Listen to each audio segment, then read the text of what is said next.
Hello everyone, welcome to all rounder siblings. आज हम करेंगे ICSE board class 7 geography chapter number 7 study of continents Europe. Europe वाला chapter हम पूरा कंप्लीट कर चुके हैं। आई होप आप सभी ने अच्छे से देखा है एंड आपको समझ में आ गया है। यूरोप के लास्ट लेक्चर में हमने क्वेश्चन जो चैप्टर हमने कंप्लीट किया था और उसकी एक्सरसाइजेस हमने कंप्लीट कर ली थी। इस लेक्चर में हम करेंगे उस चैप्टर के short question answers, long question answers and give reasons. तो चलिए स्टार्ट करते हैं। सबसे पहले हम करेंगे शॉर्ट क्वेश्चन आंसर्स, जिसमें सबसे पहला क्वेश्चन है name the Scandinavian countries. Scandinavian countries हमने पढ़ी थी, उनके नाम बताने हैं आपको। तो स्कैंडिनेवियन कंट्रीज कौन कौन सी हैं आपकी? Denmark, Sweden and Norway. What are fjords? Where in Europe are they commonly found? Fjords क्या होते हैं और वो यूरोप में कहाँ पाए जाते हैं ये जॉर्ड्स? When narrow valleys along the coast are filled with sea water are known as fjords. जब कोस्ट के किनारे यानी कि जो किनारे किनारे नैरो वैलीज जो होती हैं वो सी वाटर से भर जाती हैं। जो नैरो वैलीज होती हैं कोस्ट के अलोंग, ठीक है, कोस्ट के साइड बाय साइड जो भी नैरो वैलीज होती हैं, जब उसमें सी वाटर भर जाता है तो उन्हें हम जॉर्ड्स बोलते हैं। And they are found along Norway's coast, और वो ज्यादातर जो मिलती हैं कॉमनली नॉर्वे के किनारों पर मिलती है, कोस्ट पर मिलती है fjords. Name 5 major rivers of Europe. Europe की 5 मेजर रिवर्स के बारे में आपको बताना है, मतलब नेम बताने हैं उनके। Rhine, Don, Oder, Rhone, Elbe are 5 major rivers of Europe. What are the intermontane plains? Name 3 such plains in Europe. Intermontane plains कौन से होते हैं? और 3 ऐसे ही प्लेन्स के नाम बताने हैं आपको यूरोप में। At places, materials deposited by rivers have created large plains between the mountains in southern Europe. बहुत सारी जगहों पर मटेरियल्स ना, रिवर्स जो मटेरियल लाती हैं साथ में वो डिपॉजिट हो जाता है, जिसकी वजह से बड़े बड़े प्लेन्स बन गए हैं माउंटेन्स के बीच में। सदर्न यूरोप में जो भी माउंटेन्स हैं उनके बीच में बड़े बड़े प्लेन्स बन गए हैं। तो ये जो प्लेन्स हैं उनके चारों तरफ माउंटेन्स हैं। These plains are surrounded by mountains which are called intermontane plains. ठीक है, ये जो प्लेन्स हैं इन माउंटेन्स के बीच में, वो उनके चारों तरफ माउंटेन्स हो गए, तो इसलिए हम बोलते हैं इंटरमॉन्टेन प्लेन्स, यानी कि दो माउंटेन्स के बीच में जो एरिया है उसे इंटरमॉन्टेन प्लेन बोलते हैं। The plains of Lombardy in Italy, the great Hungarian plain and the plains of Wallachia in Romania are such plains. 3 such plains बताने हैं आपको यूरोप में जो हो इंटरमॉन्टेन प्लेन्स। तो कौन कौन से हैं? एक है आपका plains of Lombardy in Italy, दूसरा है ग्रेट हंगेरियन प्लेन, और तीसरा है plains of Wallachia in Romania. ठीक है, तो ये हो गया आपके इंटरमॉन्टेन प्लेन्स। नेक्स्ट क्वेश्चन है what is taiga? Where is the European taiga located? Taiga क्या होता है और यूरोपियन टाइगा आपका कहाँ पर लोकेटेड है? South of the tundra lies a region of coniferous forest called taiga. Tundra के साउथ में एक एरिया आता है कॉनिफेरस फॉरेस्ट का, उसे हम बोलते हैं taiga, which is located in the parts of Scandinavia and Russia. जो स्कैंडिनेविया और रशिया के पार्ट्स में लोकेटेड है ये taiga. Okay, how have the Dutch reclaimed land? Dutch ने रिक्लेम्ड कैसे किया अपने लैंड को? To reclaim the land Dutch have built embankments और dikes along the coast. Land को रिक्लेम करने के लिए डच लोगों ने क्या किया? एम्बैंकमेंट्स बनवाए, यानी कि बांध बनवाए या डाइक्स बनवाए कोस्ट पर। ओके, नेक्स्ट क्वेश्चन है which is the most important food crop of Europe? Europe की मोस्ट इंपॉर्टेंट फूड क्रॉप कौन सी है? Name 3 main producers of this crop in Europe. Europe में कोई भी 3 मेन प्रोड्यूसर्स बताने हैं उस क्रॉप के, यूरोप के जो हों। Wheat, the most important food crop of Europe, is grown widely in the lowlands stretching from the Atlantic coast into Russia. क्या बोल रहा है? वीट आपका मोस्ट इंपॉर्टेंट फूड क्रॉप है यूरोप का, जो बहुत ज्यादा वाइडली ग्रो किया जाता है लो लैंड्स में, जो आपका अटलांटिक कोस्ट से रशिया तक स्ट्रेच करता है वो लो लैंड। ठीक है, Russia, France, Germany are 3 main producers of this crop in Europe. Europe में जो वीट है वो उसके 3 मेन प्रोड्यूसर्स हैं। कौन कौन सी कंट्रीज है? Russia, France and Germany. Next question, name 3 important minerals of Europe. Europe के कोई भी 3 इंपॉर्टेंट मिनरल्स के नाम आपको बताने हैं, तो वो है आपके आयरन और coal and petroleum. Name 3 leading steel producing countries and the 3 important steel using industries of Europe. 3 leading steel producing countries के नाम बताने हैं और 3 बताने हैं आपको important steel using industries Europe के। तो स्टील प्रोड्यूसिंग कंट्रीज हैं आपकी Germany, Italy and Ukraine, and steel using industries हैं आपकी automobile, ship building and aircraft industry. ठीक है, स्टील प्रोड्यूसिंग कंट्रीज यानी कि वो कंट्रीज जो बहुत ज्यादा स्टील प्रोड्यूस करती हैं, मैन्युफैक्चर करती हैं, और स्टील यूजिंग इंडस्ट्रीज यानी कि वो इंडस्ट्रीज जो स्टील को यूज करती हैं बहुत ज्यादा। तो वो नाम आपको बताने थे। नेक्स्ट है व्हाट इज टूरिज्म? टूरिज्म क्या होता है? Travelling for pleasure and recreation is called tourism. Enjoyment, fun के लिए और अपनी खुशी के लिए ट्रैवल जो करते हैं उसे हम बोलते हैं टूरिज्म। ओके, आई होप आपको समझ में आ गया है। अब हम करते हैं लॉन्ग क्वेश्चन आंसर्स, जिसमें सबसे पहला है name the 4 major physical units of Europe. Europe की 4 मेजर फिजिकल यूनिट्स के नाम आपको बताने हैं। Describe the location and physical features of the low lands. जो उसमें सेंट्रल लो लैंड्स हैं उसके लोकेशन बतानी है और उसके फिजिकल फीचर्स को एक्सप्लेन करना है आपको। The 4 major physical units of Europe are, 4 major physical units कौन सी हैं यूरोप की? North western highlands, central lowlands, central uplands and alpine system of mountains. और इनमें से आपको सेंट्रल लोलैंड्स के बारे में पूछ रहा है, उसकी लोकेशन, उसके फिजिकल फीचर्स। तो हमने हेडिंग डाल दी the central lowlands. It extends from the Ural mountains in the east to the Atlantic coast in the west and also include the southern part of Britain. Central lowland जो है वो आपका Ural mountain east से लेकर waste में Atlantic coast तक extend करता है और ब्रिटेन का साउदर्न पार्ट भी इसमें आता है। They are broadest in the east, east में तो ये ब्रॉडेस्ट है सेंट्रल लोलैंड, और टेपर टुवर्ड्स द वेस्ट, और जैसे जैसे ईस्ट से वेस्ट की तरफ जाता है तो वो उसकी एक टेपर हो जाता है, यानी कि किनारी सी बनती चली जाती है। They consist of vast fertile plains. Central lowlands में बहुत बड़े बड़े फर्टाइल प्लेन्स हैं which are formed by the deposition of materials. और ये जो फर्टाइल प्लेन्स बने थे ना, किस वजह से बने थे लोलैंड्स में? जब रिवर्स, ग्लेशियर्स और विंड जो मटेरियल डिपॉजिट कर देती है ना अपने साथ लाकर, जैसे रिवर, ग्लेशियर्स और विंड बहकर आते हैं ना, तो उनके साथ साथ कुछ मटेरियल्स भी आ जाते हैं उनके डिपोजिशन से। बहुत बड़े बड़े फर्टाइल प्लेन्स बन गए हैं सेंट्रल लोलैंड्स में। Many large rivers drain this region, इस रीजन में बहुत सारी लार्ज रिवर्स भी आती हैं। The Rhine and the Seine falls into the North Sea and the English Channel respectively. जो राइन रिवर है वो नॉर्थ सी में फॉल करती है और साइन रिवर जो है वो इंग्लिश चैनल में फॉल करती है। The northern part of lowland has a large number of lakes formed by the action of glaciers. Lowlands का जो northern part है उसमें बहुत सारे लेक्स हैं और वो लेक्स बने थे ग्लेशियर्स के एक्शन से। ग्लेशियर्स के एक्शन से यानी ग्लेशियर्स मेल्ट हो गए तो वहां पर क्या बन गए? बहुत सारे लेक्स बन गए। The vegetation consist of masses and lichens. यहाँ की जो वेजिटेशन है उसमें मॉसेज एंड लाइकेंस होते हैं, बहुत सारी तरह की ग्रासेस भी पाए जाते हैं, स्मॉल फ्लावरिंग प्लांट्स भी वहां पर ग्रो करते हैं शॉर्ट समर के दौरान। Such vast treeless lands found in very cold regions are called tundra. जो इतने बड़े बड़े ट्रीलेस लैंड्स हैं जो बहुत ही ठंडे वाले एरिया में पाए जाते हैं उसे हम बोलते हैं टुंड्रा। तो ये हमने पूरी लोकेशन और फिजिकल फीचर्स बता दिए सेंट्रल लोलैंड्स के। नेक्स्ट क्वेश्चन की तरफ बढ़ते हैं। Describe the region with young fold mountains in Europe. उन रीजंस के, उस एरिया के बारे में बताना है यूरोप में जहाँ यंग फोल्ड माउंटेन्स हैं। तो in the south of Europe lies the alpine system of mountains which consist of a series of young fold mountains. Europe के साउथ में अल्पाइन सिस्टम होता है माउंटेन्स का, जिसमें यंगफोल्ड माउंटेन की सीरीज लगी हुई है। ठीक है, these mountain run in a general east west direction from the Atlantic Ocean in the west to the Caspian Sea in the east. ये जो यंगफोल्ड माउंटेन्स है यूरोप में, यानी कि अल्पाइन सिस्टम है माउंटेन्स का, ये आपका ईस्ट वेस्ट डायरेक्शन में रन करता है। वेस्ट में अटलांटिक ओशियन से लेकर ईस्ट में कैस्पियन सी तक जाता है। ये एल्पाइन सिस्टम जो माउंटेन्स है, young fold mountains, they contain Europe's highest elevations. इनमें आपके यूरोप के हाईएस्ट, बहुत ऊंचे एलिवेशंस वाले पहाड़ इसी रेंज में आते हैं। The Alps are the most extensive of these mountains. Alps जो है वो बहुत एक्सटेंसिव है इन सभी माउंटेन्स में।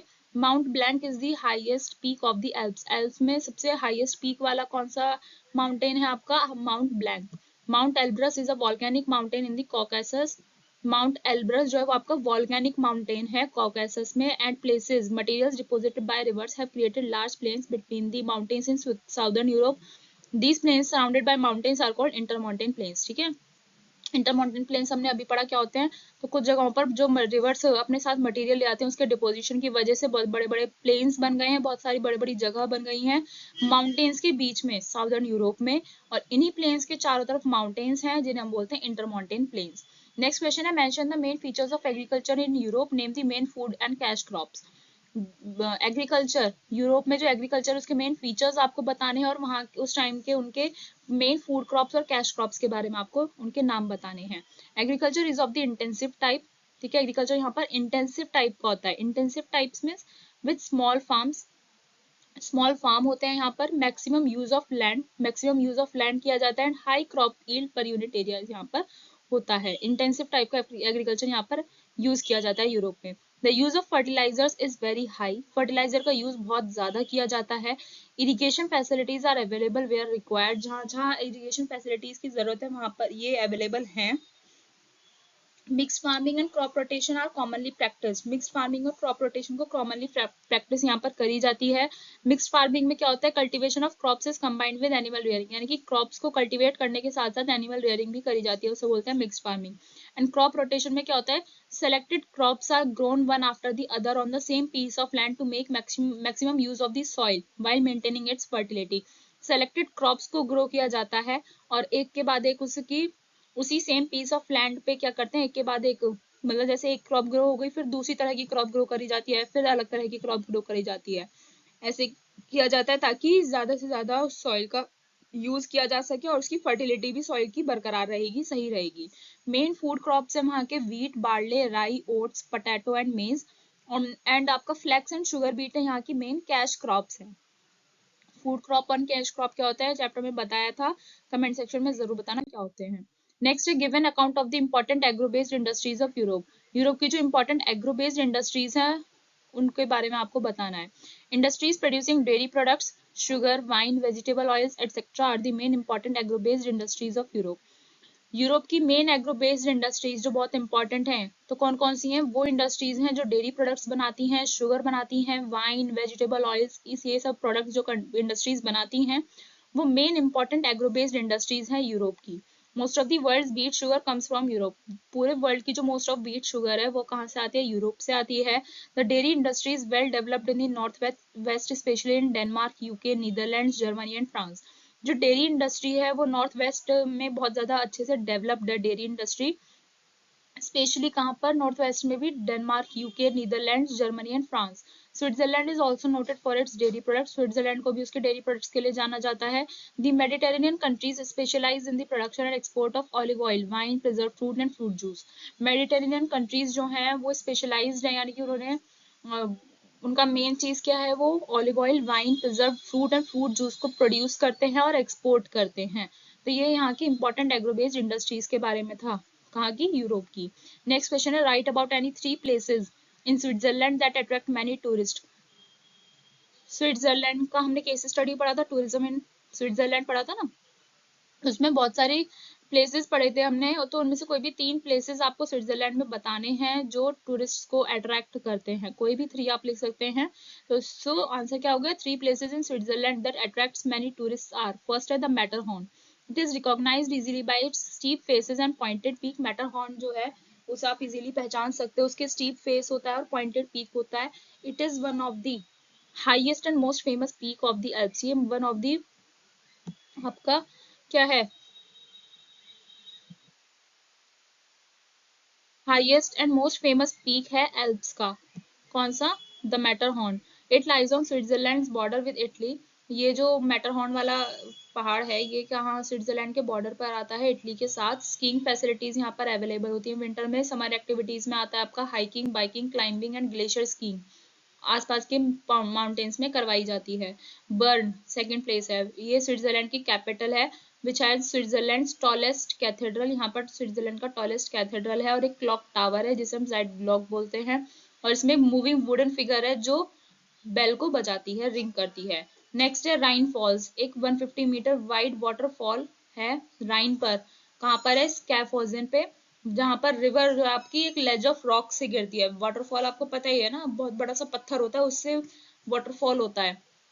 द बेस्ट टाइम, सॉरी ये बेस्ट है, best time to visit is during June and July. June July में आप यहाँ पर आराम से जा सकते हैं, अच्छा टाइम है वहां पर जाने का, क्योंकि माउंटेन्स की जो स्नो होती है वो मेल्ट होती है और फॉल में जाकर जब गिरती है ना तो उसका वॉल्यूम बढ़ जाता है उस वाटरफॉल का। क्योंकि हमने 3 प्लेसेस लिख दिया है, the Matterhorn, Bern and Rhine Falls. I hope आपको समझ में आ गया। अब हम करते हैं गिव रीजंस। गिव रीजंस के बाद हमारी चैप्टर कंप्लीट हो जाएगा। एंड आपको पता ही है नेक्स्ट चैप्टर हमने ऑलरेडी स्टार्ट कर दिया है, तो प्लीज वीडियो को अच्छे से देखिए, समझिए। कुछ डाउट है तो आप हमसे कमेंट सेक्शन में पूछ सकते हैं। गिव रीजंस का सबसे पहला है Belgium, Netherlands and Luxembourg are called the Low Countries. Belgium, Netherlands and Luxembourg को हम लो कंट्रीज बोलते हैं, क्यों, because of their low altitudes, क्योंकि इनका एल्टीट्यूड लो है इसीलिए। ठीक है। Estonia, Lithuania, Latvia are called Baltic states. इन्हें हम बाल्टिक स्टेट्स बोलते हैं, क्यों, because they are bordering the Baltic Sea and are together known as the Baltic states. क्योंकि ये जो तीनों कंट्रीज हैं ये बेल्टिक सी के किनारे पर आ रही हैं, इसलिए हम इन्हें इकट्ठा बेल्टिक स्टेट्स बोलते हैं।